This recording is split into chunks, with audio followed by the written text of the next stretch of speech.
omo nyina anya do ye ma Patrick on say ade no adwuma na nipa na ye Patrick me ba wa ye adwuma senka ye obi anke kra be ka se contest me ko 2 Patrick na unim say Patrick na equalize me record o KMA obi antimi ko 2 nto aso da ever since they establish KMA presiding member obi a ko 2 years or next 2 years ulusu say John na me ya say on pe a cap kese e bi mmom abaso ni o ma ya me de tia no ko so bom aba on fa me nya hwe ka ba na ma bati je hwan me presiding member me nya 2 consecutive time e o KMA unim say John me presiding member 2 times ni na me ko no post 2 times ni na me ko no post. Secondly, at your mini the only presiding member, meet match the greater Kumasi impact any current situation. Because my first presiding member, no, near 100 and something, near 9 sub-metros. So, but that time, hanging and Sunny Bichim. So, until case Soja and Cabana, me be just also means away, and so family everywhere. So, Kapos a gumi. Tisa John, yenya Patrick, waye juma. O siki for yenya a bafwa contest. Dibia me kan say o na contest. Enti yenya kechina ke fenisi dura ren ka bafwa ka say o master point. Bafwa ye Fantino ta assemblyman. Oh okay. On say eduma na ye no, eduru a presiding member eduru so e calling. Obi an country hu anim create me kan say eduru so. I'm telling you. Eti be fesenke be koni enua Patrick say John me ba this assembly adwia na me de ba no na chen first to eti de bia leadership is more important say John yes me imagine say I am coming to destroy and disturb and dismantle. Hey Opooman, yeah, I'm telling destroy, disturb, dismantle. Yeah, do you know why? Because I am a say me MPP ni na me ko election na utimi nya whole mayor yina nim se metan me ma wo ma o sampan ano de aka twam regional minister techre MP sticker say John me ho ode o twensa me kire wi e ko ile to extend that na KM van ketwa na de announcement no on say KM wo ka ketwa bi nice one etimi ba me area be campaign announcement itia me hey it's not easy na me hwe sant we an ma ka tro bi so nko kan kire sempai say ba ne de me dey obeba on your ready. Now say you started be 3 months no. A yes or no akodwatoa. Now me nua Patrick, that is why me can say ye man no. On say toda nipa no do because say nana ya ofra no ka se masa. Adibo atobo ono kafi asem. E ye easy so bit Matthias because we baby ofra bedu ne o ye nua kra ni mu ayedu. I can confidently tell you say Patrick used almost 3 months to resolve this issue. Or said abeba mo fie oponya hwe enya sie wie enkam. Di edru ba bi na chese. Obi ntia so obeka say hey Opooman. On say me ba na me sampante yire tap. Na ka me be ya chen kwadwo nsu de no. I'm telling you, ko ya me ya me ne sampan ye free see wuntumi. Na wo me ne wudu kokofu kra no. Wuni misi nti e de na akota obi achi. Ba ya kan we me kan ade you. But me try ade ntia o say ma Patrick kika. But Patrick find a way to I can be this. That's why me tell me me ferry. Me ferry no my office about. Debi so debi destroy, dismantle. What me can say ba oba no. Yeah. Oba be destroy. Hey. Oba be disturb. Oba be dismantle. Yeah. So words me and so ehu pa. I'm telling you, Sir John. Yeah, who cry dismantle no. Yes.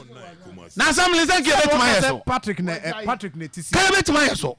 Sir John kasundwe ma ubenu ho we ya mayor da wona na Sir John ye be sori ahomachitu ne na wana mo so ba bia wudidi a mo obi nyin ya ne ye cheke ade achi aka me ka ha ka views eze o kan se mpan views ni ma ka me dismantle and eze nam 200 million something but so but all the same Patrick play a very good role as a leader.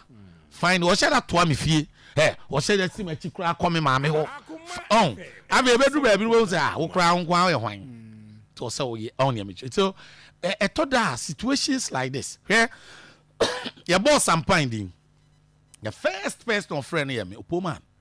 One what to Mayor Abada. Meaning 2 Mayor Abada. Your boss Zuber, your anything. So Patrick, we are mayor, we are presiding member. na ye confirm ye ntimi an confirm mayor e wo di ma e wo negative impact e say record nti make sure say ye betimi a confirm Zuba sometimes mo kro ya say John ni akohene ani akoya wo TV enemy regional minister ko form committee ameka asem mpini wo mo di akoto wiem wo fa ba bia asem na ameka obi ntie o you am say Opooman regional minister ko me so na me regional minister nkon say John asem na ameka che regional minister nya na abami say sa entry mai na form no ye ba ho eni na yi na di asem be ba na 30 million koko abamu no ha nti nipa nti ase o say na ba na me minister nkon na me che say ade no oye no eti me ka che Patrick say another one situation say nam wiem e yo obisa asa one regional minister e won talk but any need to we should find a way to confirm Zuba so that yasu say no na omo internal issue no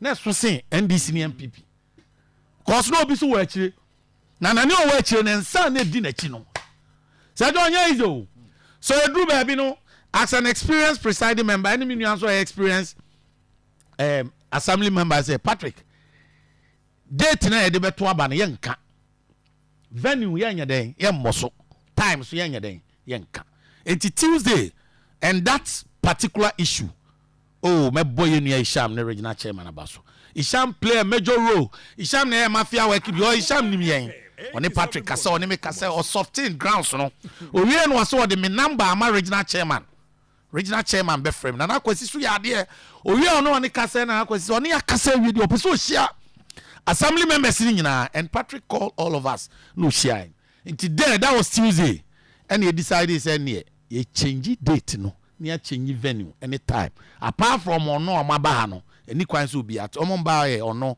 Isham say Zuba mabiana honorable Zuba baby and a friend Dodovi and yeah it him say man 40 prempa assembly hall twen na 300 and something namu per head assembly members ebinu ani ni sika on here dey asema ba say 30,000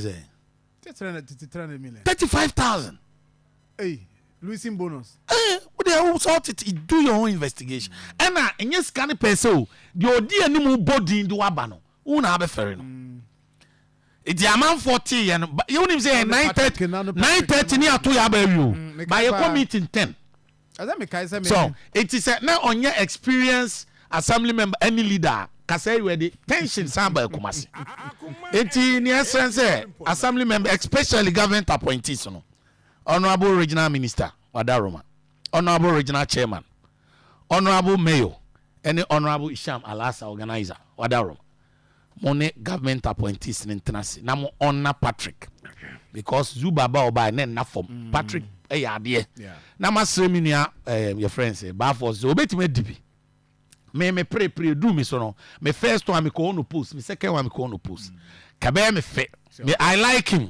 or na nke china kro be draw say me de me yi ato na nka asomdua ba be fe nti yesre amaso sa so ay koto abana mo me yenhye Patrick en munyam I see nti ay nana abrantie amo ay mark amo mensa